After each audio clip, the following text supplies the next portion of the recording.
deixa eu fazer uma... Lu, tem que apresentar a Dani e a Ingrid também. Pessoal, boa noite. Eu queria, aliás, boa noite. 6h24. Eu queria pedir a todos vocês, se possível, que fiquem para essa nossa próxima mesa redonda. Uma mesa redonda excelente, de terapia. E em seguida a gente vai tirar a foto oficial do evento. Eu queria que todos ficassem para a gente tirar uma foto bem bonita. E vale a pena vocês aguardarem.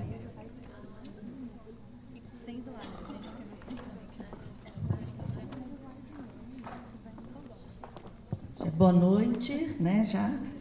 Eu queria agradecer a professora Kátia pela mesa riquíssima, mas vale a pena vocês ficarem mais um pouquinho, que a gente está dando início à última mesa, e essa é poderosa, gente, então preparem-se.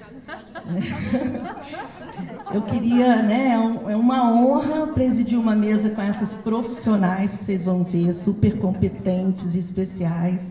E eu queria chamar para compor essa mesa a fonoaudióloga graduada pela PUC de Goiás, Carla Giovana.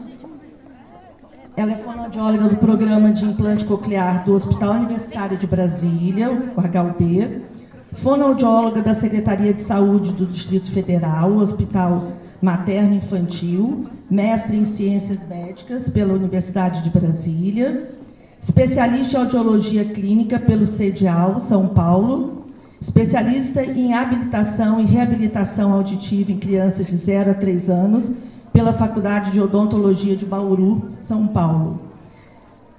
A fonoaudióloga Fernanda Caldas, que vocês já conheceram hoje, já ouviram anteriormente. A fonoaudióloga Romina Piccioni, mestre em Educação para Surdos, Deficientes Auditivos e Linguagem. A fonoaudióloga Tatiana De Peron, especialista em audiologia, mestre em Advanced Audiology pela University College of London, doutora em fonoaudiologia pela Pontífice Universidade Católica de São Paulo, pós-doutora em fonoaudiologia pela Pontífice Universidade Católica de São Paulo e coordenadora do Programa de Reabilitação Auditiva do SER2 CAULP. A fonoaudióloga Daniele Cristóvão, cadê a Dani? Formada pela Universidade do Estado da Bahia, especializando em audiologia pelo Instituto de Estudos Avançados da Audição e mestrando em Ciências da Saúde pela Universidade de Brasília. E gostaria de chamar a moderadora, vamos contar com a Ana Tereza, fonoaudióloga, que a gente já conheceu também anteriormente. Vamos lá. Obrigada. Vamos lá para casos difíceis, terminar aí o congresso com casos desafiadores. Luciana. Bom, primeiramente eu só vou pedir desculpas, que aconteceu um problema no meu computador, eu não consegui salvar os meus slides, mas a gente já combinou aqui que a gente fazia as perguntas que eu tinha anotado, vai ser uma coisa bem happy hour, né, para terminar o congresso, que é uma conversa. Mas a ideia dessa discussão do Dr. Faes foi bem bacana, e da Fernanda, da gente discutir 2 artigos muito interessantes, né, e a partir desses artigos a gente pôr um pouco da nossa prática clínica, tá? Então convido então a Ingrid Barros da Silva Santana para apresentar o primeiro artigo.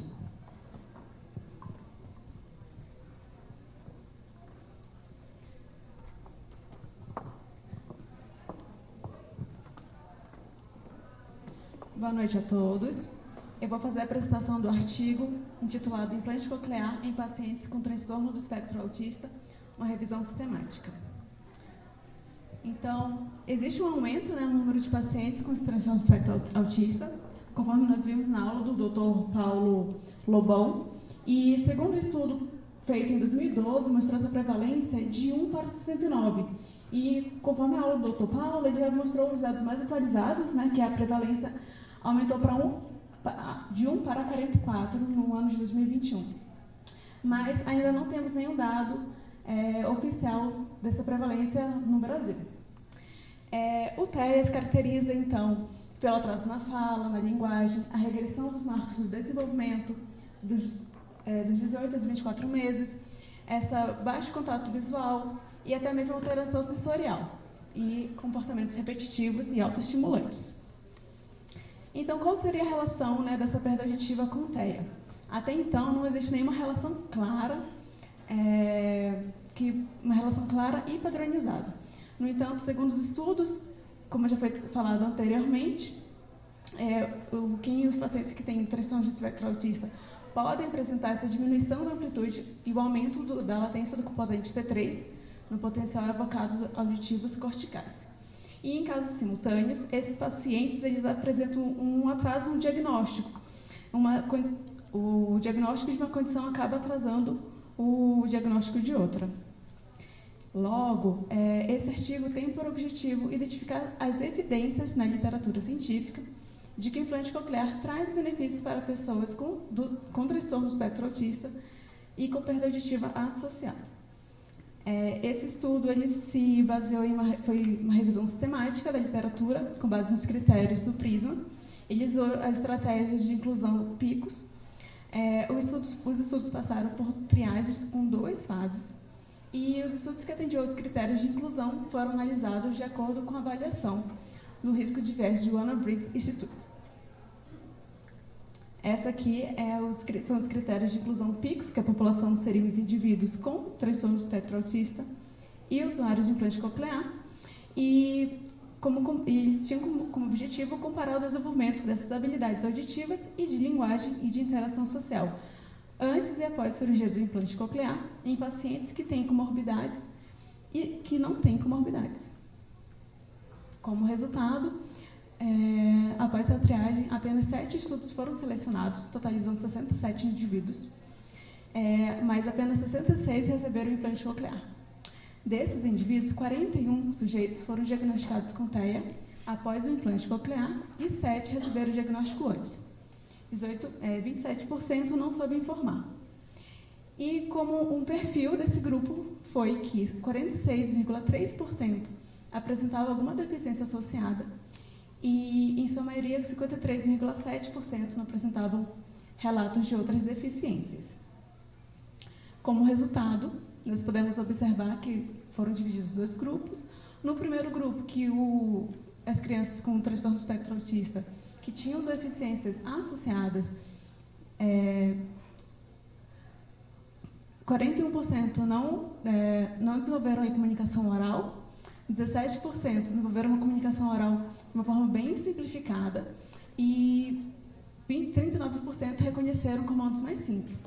E já do grupo sem nenhuma comorbidade, em sua maioria, 40% desenvolveu essa linguagem de comunicação oral bem fluentes. 26% reconheceram comandos verbais simples e falaram frases simples.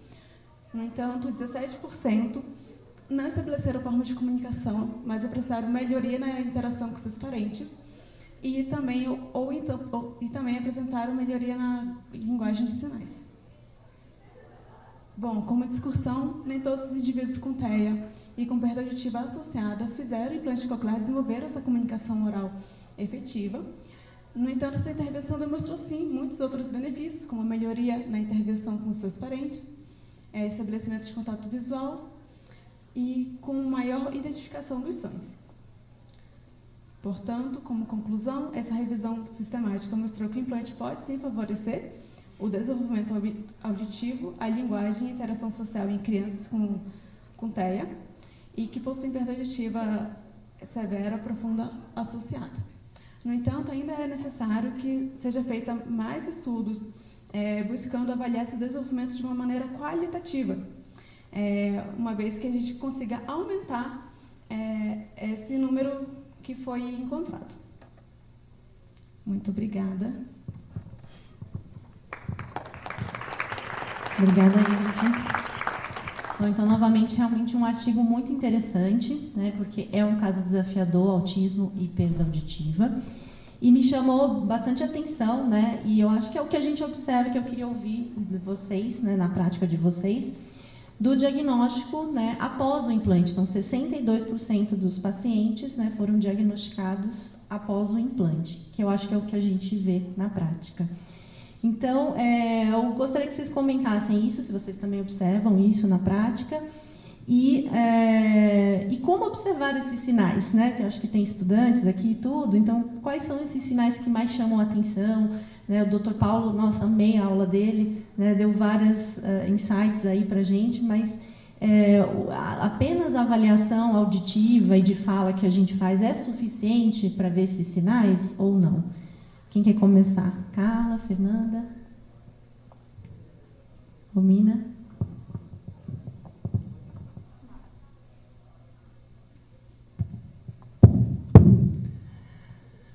Bueno, no tengo mucha experiencia en lo que son niños con autismo, sí con TEA, y creo en la importancia, en primer lugar, antes del implante coclear, de poder evaluar otras áreas, como es el área del juego. Creo que pudiendo ver desde el área del juego cómo está funcionando ese niño, podemos descubrir qué otras cuestiones están interfiriendo en el desarrollo de su comunicación. Y lo digo porque muchas veces el área del juego es dejada de lado. Y el juego tiene una evolución, al igual que el área del lenguaje, comprensivo, expresivo, y también todo lo que es el desarrollo de la teoría de la mente. Y creo que esas áreas que se desarrollan desde muy temprana edad, muchas veces cuando pensamos en audición y lenguaje las dejamos de lado, y hay muchísimas cosas por observar, hay mucha información por observar en esas áreas.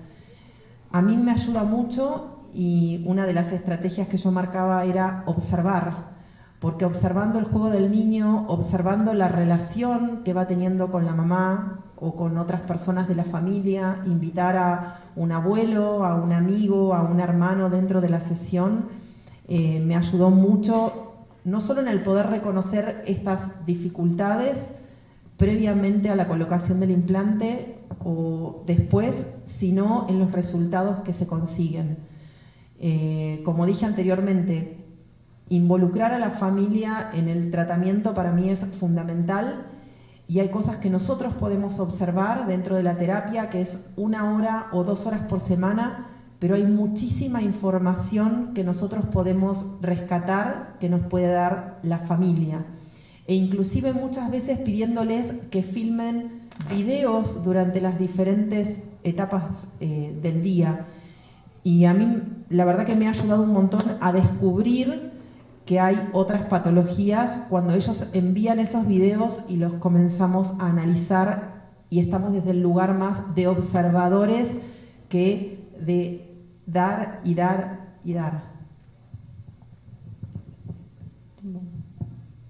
Eu acho que, assim, vão aparecendo realmente com as demandas, né, após a questão da implantação, mas hoje, aqui no Brasil, nós temos vários marcadores do desenvolvimento da audição e da fala e da linguagem, e eu acho que talvez são marcadores que nos apoiariam nessa questão do desenvolvimento. Será que isso é auditivo? Será que isso é por conta do diagnóstico tardio? Ou será que é uma questão do autismo propriamente dito?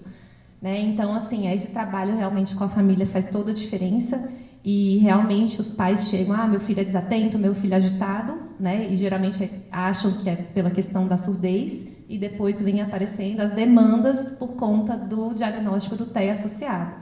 Então, acho que é um trabalho assim, realmente da equipe, e eu acho que os marcadores nos auxiliariam para os pais. Então, uma criança que está tendo intervenção na terapia de linguagem, na terapia auditiva, e não está avançando, e foi uma criança, por exemplo, implantada precocemente, não está desenvolvendo. Então, talvez esses marcos com a família, a gente conseguiria, não, agora a gente precisa de uma avaliação mais específica, talvez com neuropediatra, talvez com psicopedagogo, com psicólogo, e aí o diagnóstico poderia ser um auxílio com esses marcadores.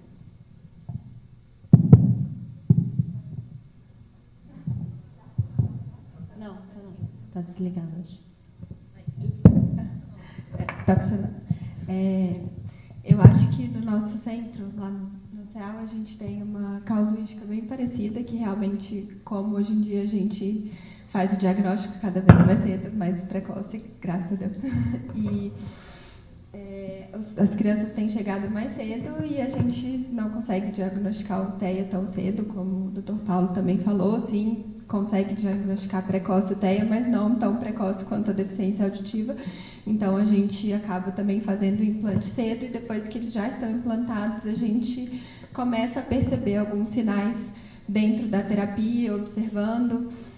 E uma angústia, que né, você perguntou alguns sinais para os alunos, né, para a nossa plateia, muitas vezes é muito difícil para a gente, é até uma angústia que eu venho compartilhar aqui, porque essa família já veio de um primeiro luto para a gente de uma deficiência auditiva, né? Então a gente, às vezes eles ainda nem estão assim, chegando à superfície de se recuperar de um luto de uma deficiência auditiva, e a equipe às vezes vem para a gente, puxa, e agora como que eu vou abordar pela segunda vez essa família para dizer que essa criança tem uma suspeita de TEA, né? Então, é uma angústia muito grande até para a gente como profissional. Puxa, agora eu estou observando que essa criança não olha, essa criança não está interagindo, essa criança está tendo alguns movimentos repetitivos, algumas estereotipias.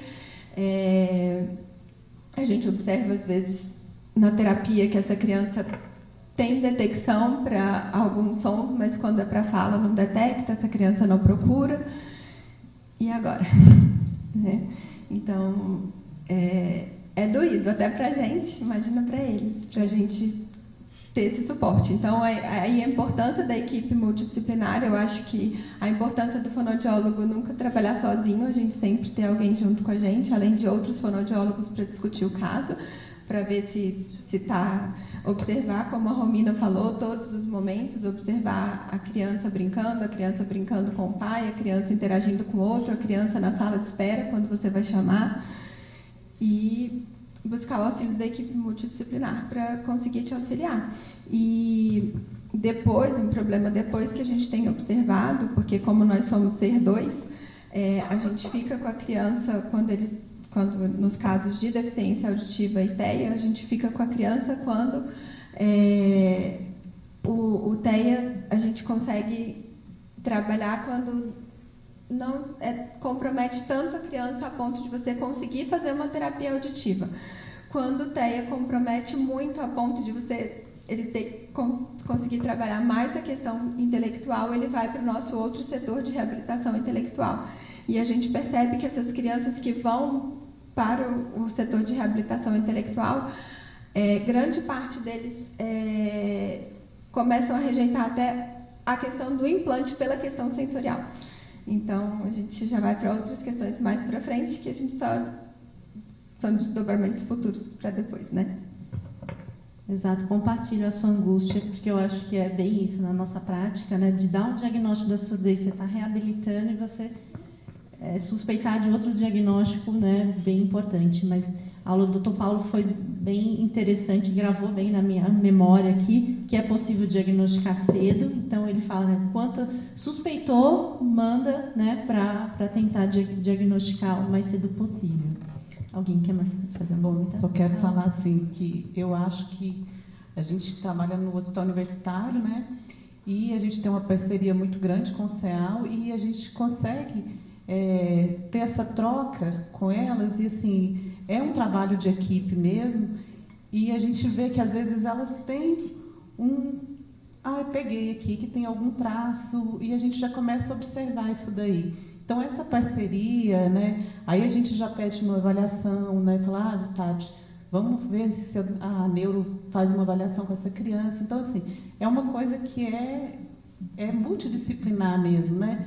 Faz uma avaliação com a psicóloga, então já começa a olhar aquela criança de uma forma diferente. Então, assim, eu acho que a aula do Dr. Paulo foi muita coisa, assim, atualizou, né? E a gente conseguiu ver algumas coisinhas assim, eu posso pegar alguma coisa nessa criança que mesmo ela tendo uma privação auditiva, né, a gente consegue ver, né? Eu achei que ele deu uma clareada muito boa, a aula dele foi excelente, né? E assim, a gente vai percebendo coisas na criança, quando a gente está mapeando, às vezes a criança ela não tem contato mesmo, né? Então a gente pega muita criança assim, no pré-implante, né? A gente tem pouco contato, a fono que está fazendo a avaliação, né, a gente pega muito informação da terapia. Então, assim, essa parceria é muito importante para a gente. Muito importante, né, Cláudia? E eu costumo falar, hoje em dia, no mapeamento de implante coclear, eu gasto mais tempo avaliando, observando, que é o que a Tatiana falou.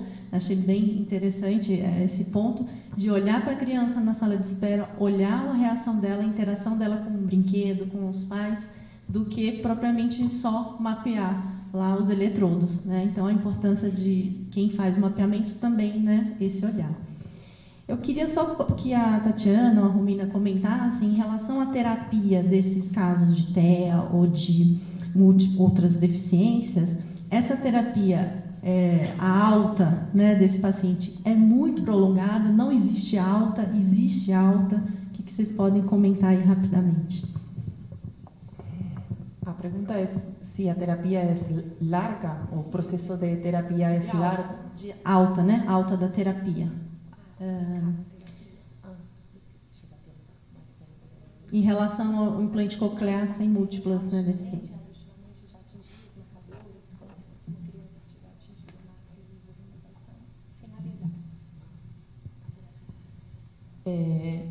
Eu continuo a terapia hasta que a família tem as ferramentas necessárias para poder llevar adelante a terapia em sua casa.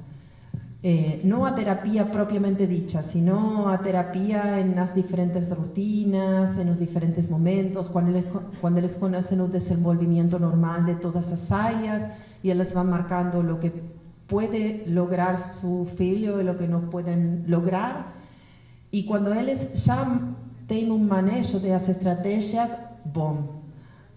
Por ejemplo, si ellos no conocen la estrategia de escuchar primero, eles devem conhecer, devem aplicar e devem aplicar não só conmigo, sino em sua casa. Por isso pido vídeos. E eles devem ter manejo das estratégias e conhecimento completo de todo o que vamos esperar em cada uma das áreas. Quando eles já têm esse manejo, para mim, o alta, o paciente já não tem que venir mais. Mas não sei se compreendi a pergunta bem.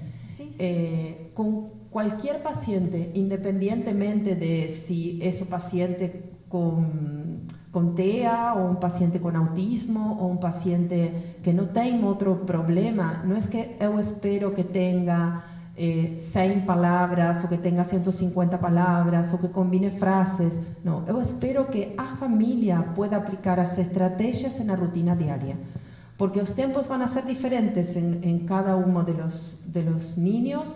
Y yo no puedo mantener a terapia por 20 años porque ellos no adquieren más vocabulario.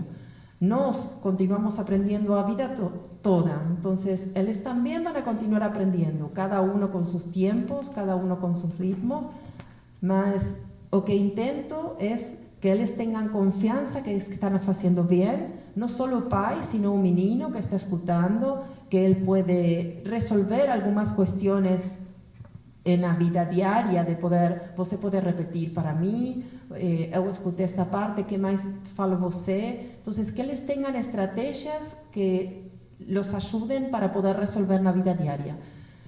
Para mí, todos os pacientes têm como esse objetivo e todas as famílias têm objetivos. Não porque seja um paciente com TEA ou com autismo, vou manter a vida toda.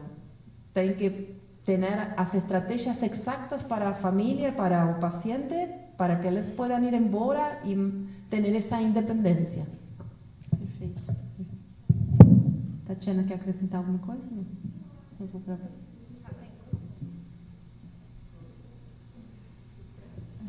Agora foi? Eu acho que a gente teve até uma reunião semana passada com o Ministério da Saúde, eles usam até um termo que acho que é instrumentalizar a família e até a sociedade, né? Que acho que a saúde fala que depois você, a parte do intelectual até para você depois ter centros, por exemplo, na escola, em outros locais, para você reabilitar essas crianças, até para você depois ter espaço para os pequenos chegarem e você dar espaço para esses outros, porque senão é um número que só cresce. Só cresce. Você não consegue absorver essas crianças, então é mais ou menos nesse sentido mesmo. Mas só complementando assim, porque eu tinha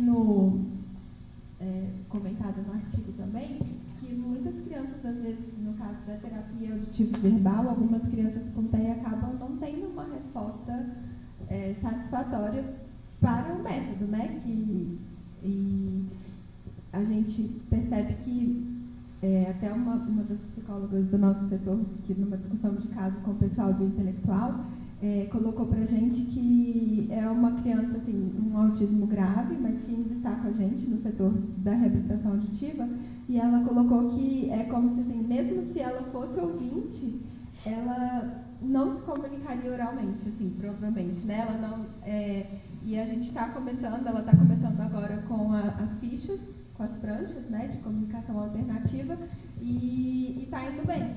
Então, assim, a gente tem que, em algum momento, lançar a mão de outras formas de comunicação, porque a criança precisa se comunicar, né? Então, nem sempre ficar enrijecido em alguma forma. Eu ia perguntar, era a próxima pergunta disso, se vocês também observam mais ou menos isso que o artigo mostra. 40% mais ou menos desenvolvem a linguagem oral e os outros 60% outros tipos de comunicação.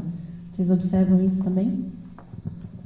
Acho que a gente tem uma estatística, assim, porque a gente ainda não tem um estudo, né? Sim, não, mais ou menos, né? Eu achei assim, bem compatível com o que a gente tem lá no HC, por exemplo.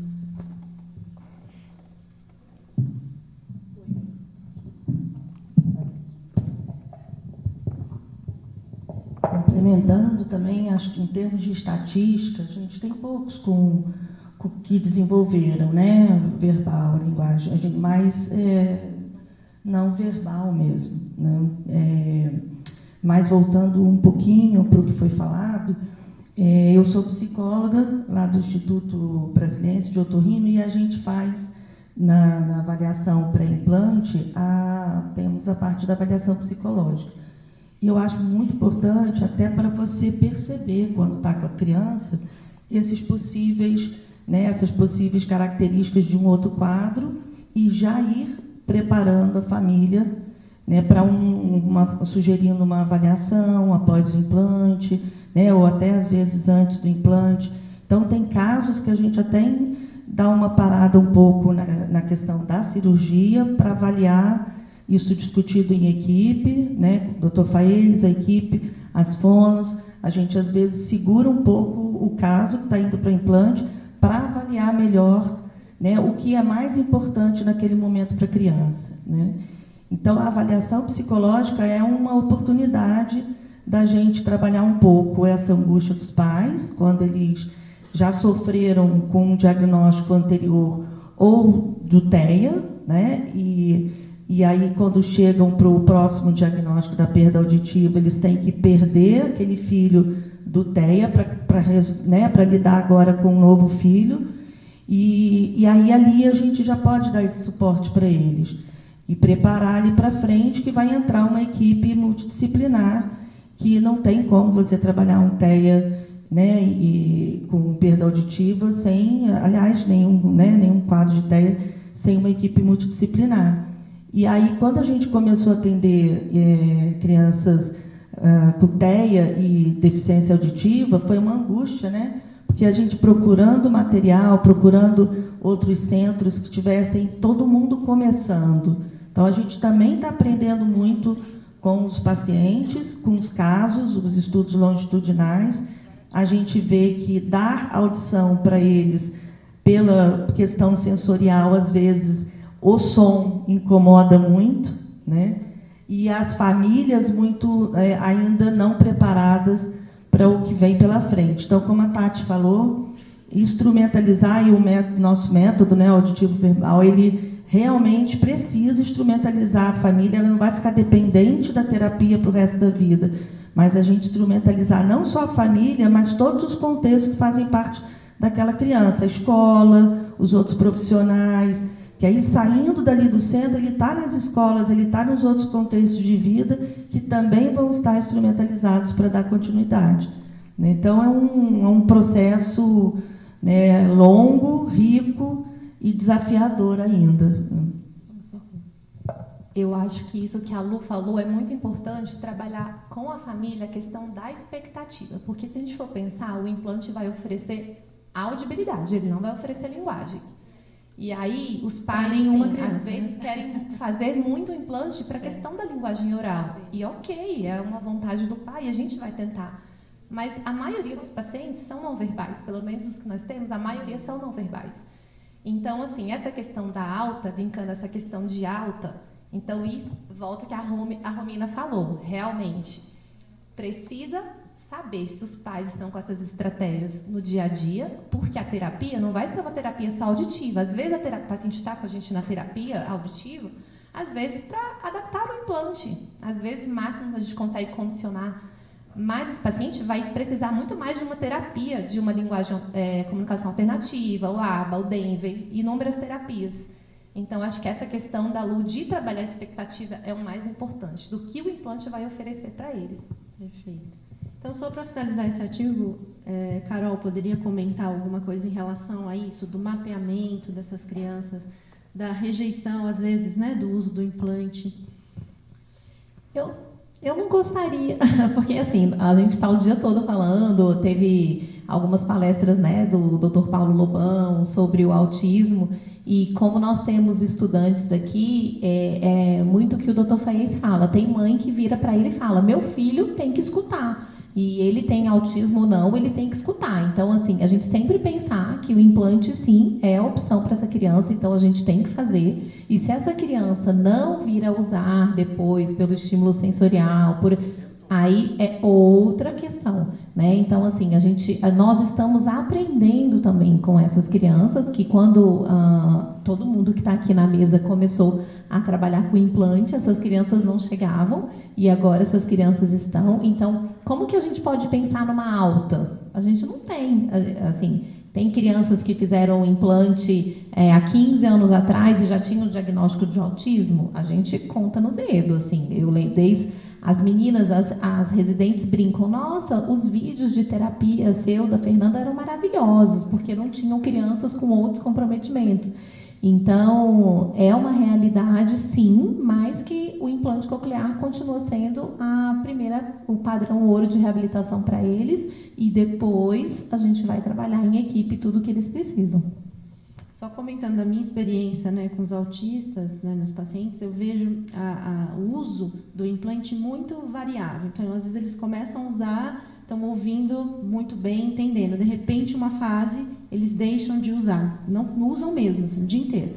Depois voltam a usar. Uma variação assim, muito grande. É bem curioso, eu tenho observado em alguns casos. Concordo com a Carol, acho que unanimemente, né? Eu acho que sim, a gente sempre deve implantar uma criança autista, com certeza. E, né, mesmo que depois isso, para um pouco de usar, depois volte, até porque é um tratamento, são ciclos e depois ele pode voltar a usar, né? Só usando uma outra fala do Ministério, que a gente está passando pela regulação e tudo, a gente está tendo bastante reunião com o pessoal do intelectual, e o que eles falaram para a gente é que, na verdade, o que está acontecendo, às vezes a gente até, exatamente, as crianças não chegavam, mas que a gente fala, está tendo muito diagnóstico, sim, realmente, eu tenho uma colega que fala, parece que a gente está bebendo alguma água, está acontecendo alguma coisa, realmente, estão tendo muitos casos, mas também estão tendo muitas pessoas com diagnóstico tardio, e o que eles falaram é que está tendo uma qualificação no diagnóstico, estão tendo muitas pessoas com 17 anos, com 20 anos, com 25 anos que estão sendo diagnosticadas agora, porque à época a gente não tinha esse diagnóstico que tem hoje, não tinha as ferramentas, não tinha o que a gente tem hoje para diagnosticar. Né? Perfeito. Bom, então vamos continuar para o próximo artigo. Então, eu vou chamar a Daniela Cristóvão dos Santos para apresentar.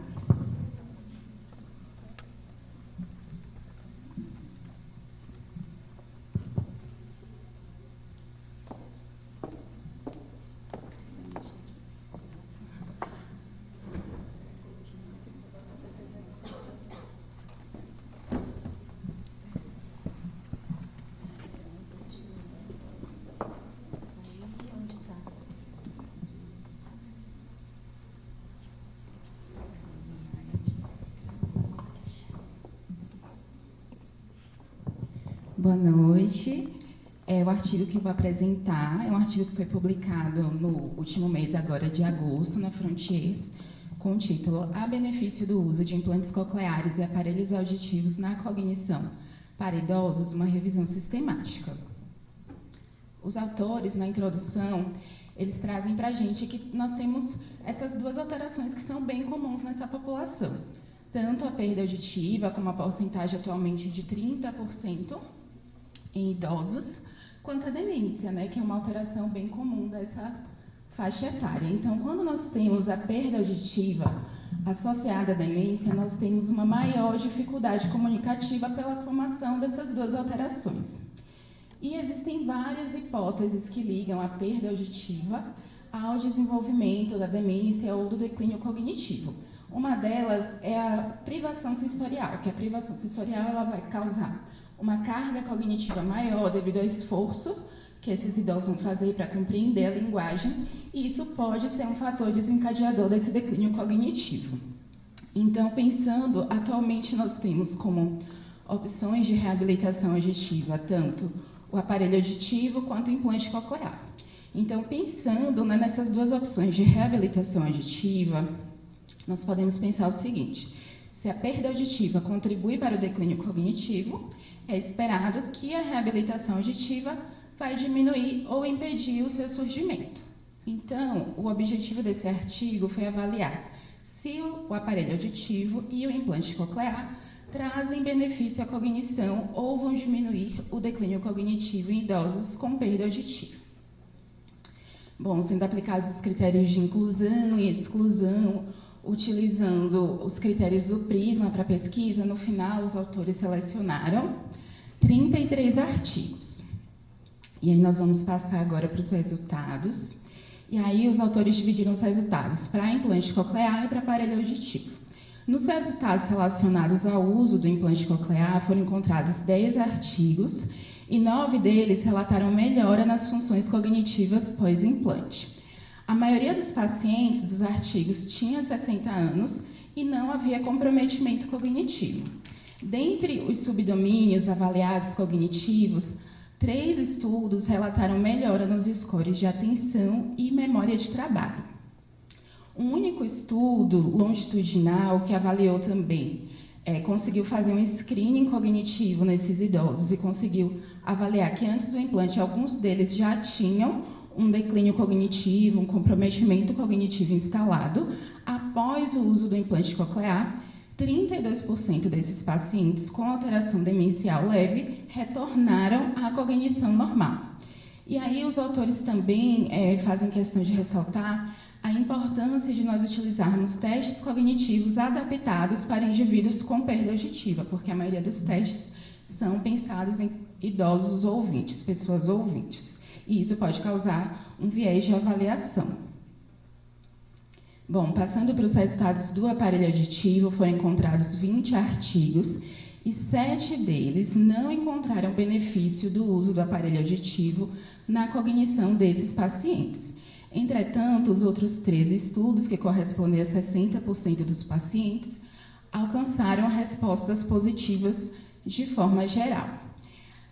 Um estudo específico analisou a combinação do uso do aparelho auditivo ao implante coclear. Ele fez essa avaliação conjunta e encontrou um efeito positivo na memória de curto prazo, quando a utilização desses dispositivos foi combinada com o treino auditivo. Já em sujeitos com demência, diferente dos resultados do implante coclear, nós podemos ver que não houve efeito significativo na cognição. E aí a gente também poderia pensar em algumas hipóteses para essa diferença. Bom, de achados adicionais, os autores trazem para a gente que, além desses benefícios, houve redução dos níveis de depressão, houve um efeito positivo na qualidade de vida de forma geral dos idosos e uma melhora na autopercepção da perda auditiva. Então, são benefícios que vão além da audição e da cognição. Bom, aqui é só para mostrar, né, a tabela sobre a melhora cognitiva, que 97% dos estudos com implante coclear conseguiram detectar essa melhora. Bom, passando para a conclusão, nós podemos dizer que os resultados desta revisão sistemática indicam que em idosos com perda auditiva, o uso de implante coclear e aparelhos auditivos pode trazer benefícios para a cognição e, portanto, eles são uma estratégia promissora no campo da reabilitação para a melhora do status cognitivo. Obrigada. Obrigada, Daniela. Então, novamente, mais um tema aí super atual, acho que desde a publicação do Lancet, né, em 2020, tem se falado bastante, né, na reabilitação aditiva e a demência. E, realmente, nesse estudo, a gente vê a revisão, mostra, né, a revisão sistemática e artigos bem recentes mesmo, né? E aí eu queria aproveitar um gancho que o que me chamou a atenção no artigo, do uso dos questionários para, né, fazer uma triagem, fazer uma detecção precoce, enfim, encaminhamentos. Alguém já tem utilizado alguns questionários ou gostaria de comentar aí sobre a possibilidade, né, de usar isso na prática clínica? Então, cada vez mais, então, essa população está chegando, né, para a gente fazer o implante coclear, e, inclusive, a pesquisa da Daniele, que apresentou aqui para a gente. Então, a gente começou em alguns idosos só que já são implantados. E aí, ontem, pela primeira vez, a gente ativou um idoso de 84 anos com um processo de demência. E a Daniele estava comigo na avaliação, então a gente aproveitou e aplicou o questionário. Então a gente, peraí, vamos pegar ele e vamos...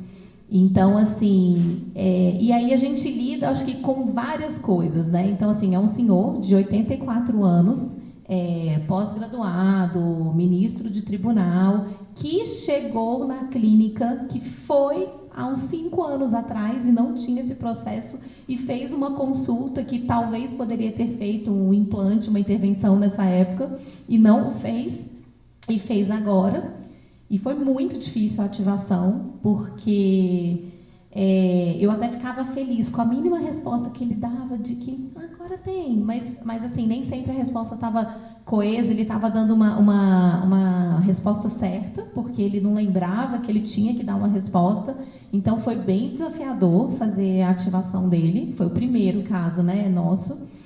E a gente fez o teste, porque durante a avaliação a Daniele estava, e eu falei, Dani, vamos lá pegar os testes que você está aplicando e já vamos aplicar nele. E a gente pegou e já foi aplicar. Mas a família também tem um outro nome para isso, e a família, não, porque ele tem uma afasia, não, mas ele está indo no neuro, não, mas... Então, assim, até para a família, ele tem 84 anos, ele já não escuta, então, a gente até pode colocar o implante, mas você não vai colocar o implante, ele vai na padaria, ele vai continuar com a mesma dependência. O que vai acontecer é que ele, do seu lado, se passar um carro, ele vai parar, porque ele vai ter um som de alerta, ou não, né, dependendo de como vai estar esse estado de demência dele. Então, é um caso muito novo, nós ativamos ontem.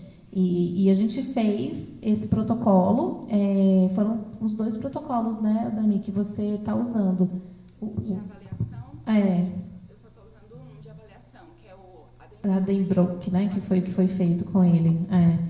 E então a gente vai começar a levantar isso agora. Os protocolos que nós já temos, que vai ser que é o mestrado dela, que a gente já são pacientes implantados.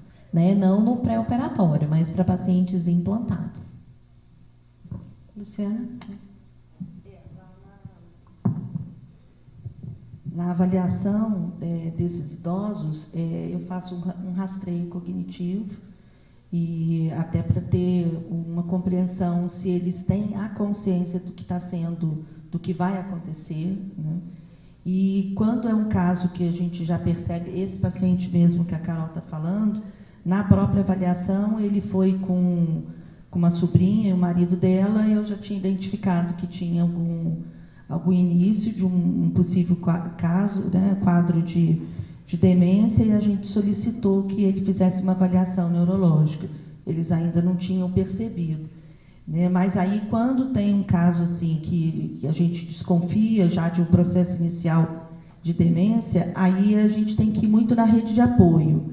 Quem vai assumir esse implante, quem vai dar, né, quem vai se comprometer a dar continuidade do atendimento lá na clínica, quem vai levar para a fono, quem vai fazer os exames, quem vai monitorar o uso desse implante, e porque vai trazer algum ganho na questão de compreensão, como a Carol falou, de evitar alguns riscos, né? Mas essa família vai ter que saber o que, né, o que esperar e o que eles vão precisar se comprometer, né? O implante não é do paciente, é da família.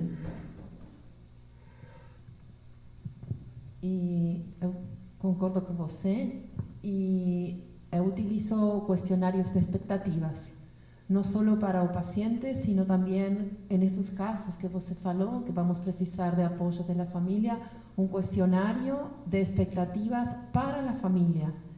E esses questionários estão disponibilizados em nossa página e podem ingressar tanto para adultos como para niños, e para que pueda fazer o paciente e para que pueda fazer a família do paciente quem vai levar a cabo esse tratamento. E acho que esses questionários são maravilhosos e muito bons para nós, para dar-nos muita informação de referência, para saber onde estão eles hoje, e nos dão a oportunidade de poder conversar com a família, com o paciente, acerca de que é o que eles estão esperando de um implante, ou o resultado do implante. Em termos de terapia, né, como que é a aderência desses idosos? Vocês têm alguma experiência aí para contar? São pessoas que, né, são idosos que vão, que usam implante? Eu queria que vocês comentassem um pouquinho. Lá na clínica, 100% dos idosos implantados estão na terapia. Às vezes, assim, eles são pacientes bem assíduos, e a gente observa que muitos, às vezes, até somem um período assim, e quando eles voltam muito mais difíceis. Porque às vezes a gente conversa, né, no grupo, nas discussões, que assim, às vezes o paciente não tem nem muito mais assim, em habilidade auditiva, em evoluir, devido à questão da idade, muitas habilidades que eles não vão conseguir atingir mais. Mas a gente observa que quando eles estão na terapia, que conseguimos realmente acolher esse paciente, trabalhar a expectativa, tirar a dúvida do implante, às vezes até abraçar o paciente, às vezes a gente mais conversa, né? A gente até brinca, a gente mais conversa do que atende, né? Que é um atendimento. E assim, a gente percebe que eles ficam muito mais seguros. E isso, assim, a família, eles sentem um apoio muito grande na equipe, porque é muito difícil para a família, porque assim, o implante, ele vai somar, mas o paciente que já chega com, às vezes, com uma demência, com uma depressão, vai ser muito mais difícil com o implante, pela questão, é um cuidado muito maior. Então, toda a dificuldade que ele vai ter depois vai ser culpa do implante. Então, isso a gente percebe, tudo é culpa do implante. Ah, mas minha vida tá ruim, eu vou me matar. É culpa do implante. A gente sempre brinca. Mas, assim, quando eles estão na terapia e a gente está fazendo esse acompanhamento, a gente percebe muito essa questão deles ficarem mais seguros mesmo no processo. Então, lá na clínica, eles são, assim, super assíduos. É bem legal mesmo, porque faz toda a diferença. Tá bom. Alguém mais queria comentar algo? Bom, no HUB, o que a gente faz com o paciente idoso é criar o hábito dele, que ele vai fazer o implante, vai ativar, mas ele precisa reabilitar. Então, assim, é como se fosse uma criança mesmo, né? E quando ele é reabilitado, a gente vê que, assim, ele tem uma independência muito maior, assim, a família que está do lado ali, a gente vê que, assim, ficam todos felizes, né? Então, assim, o aderir à terapia com eles é tão importante quanto com a criança, que a gente vê isso, que eles conseguem ir além, né? Eles conseguem melhorar de depressão. Às vezes a gente tem senhorinhas que às vezes chegam e aí não pintam o cabelo, aí quando faz o implante passa mais ou menos uns 6 meses, já chegam todo arrumado. Então, assim, para a autoestima deles isso é muito importante, né? Então a gente vê isso. E a gente está pegando uma população agora que, assim, da média de 60 anos que tem sequelas de Covid, e às vezes eles chegam, a última reabilitação é auditiva, então eles chegam muito tristes. Então, quando você coloca o som para eles, assim, como eles têm uma privação de 1 ano, 1 ano e meio, mas quando você coloca, você percebe, assim, a cognição tem um déficit grande também, tá? Então, assim, a Covid, ela pegou isso daí, e ela pegou também para quem usa aparelho. A gente estava discutindo isso no evento, e tinha mais gente da área de AASE, e eles falando que como eles perderam, né, na discriminação depois do Covid, né? Então, assim, o que a gente está vendo aqui, você coloca um som, lógico que quando você coloca uma tecnologia, né, que é uma audição diferente, ele sente, mas assim, quando ele vai já para o segundo mapeamento, para o terceiro, ele já está com outro sorriso. Então, a gente vê que isso melhora a qualidade de vida deles. Mas a reabilitação deles também é muito importante. A gente tem uma paciente que ela não aderiu à reabilitação e ela ficava péssima. Ela, está horrível esse implante.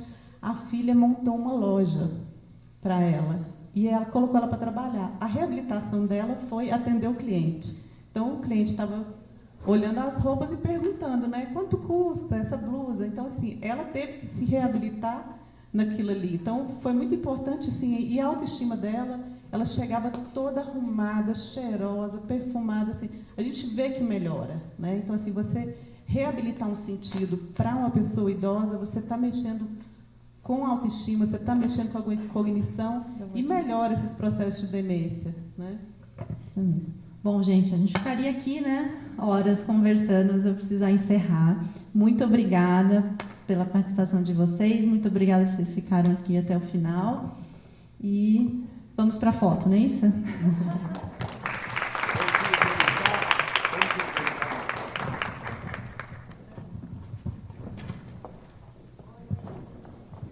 Professora Ana Tereza, muito obrigado.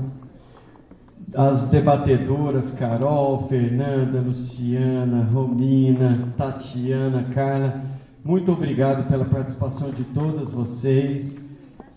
Vamos preparar. O que você acha, o Felipe? Dali para cá, né? Todo mundo aqui no meio, na frente das mesas, e a gente de lá no meio para cá. Tá. Você prefere a gente aqui em cima? Tem. Coloco aqui também. Combinado.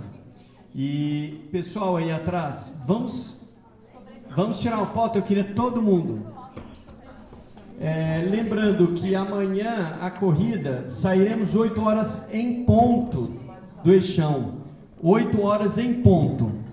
E uma última informação, sei que agora a gente já está no finalzinho, mas para os acadêmicos de medicina e de fonoaudiologia, eu não esqueci não sobre os nossos vagas para estágio. O Instituto Brasileiro de Otorrinolaringologia está preparando 4 vagas de estágio para fonoaudiólogo e 4 vagas de estágio para acadêmicos de medicina. São vagas para estágio de pesquisa, são o estágio observacional, que vocês vão ter oportunidade, em 8 horas por semana, assistir, ver como é que funciona a rotina dos nossos brilhantes audiologistas, brilhantes terapeutas, e poder assistir e conhecer um pouquinho mais da rotina do Instituto Brasileiro de Otorrinolaringologia. Para quem tiver interesse, já pode ir adiantando. Quem ficou no final está recebendo a notícia quentinha, né? E deixa eu ver aqui.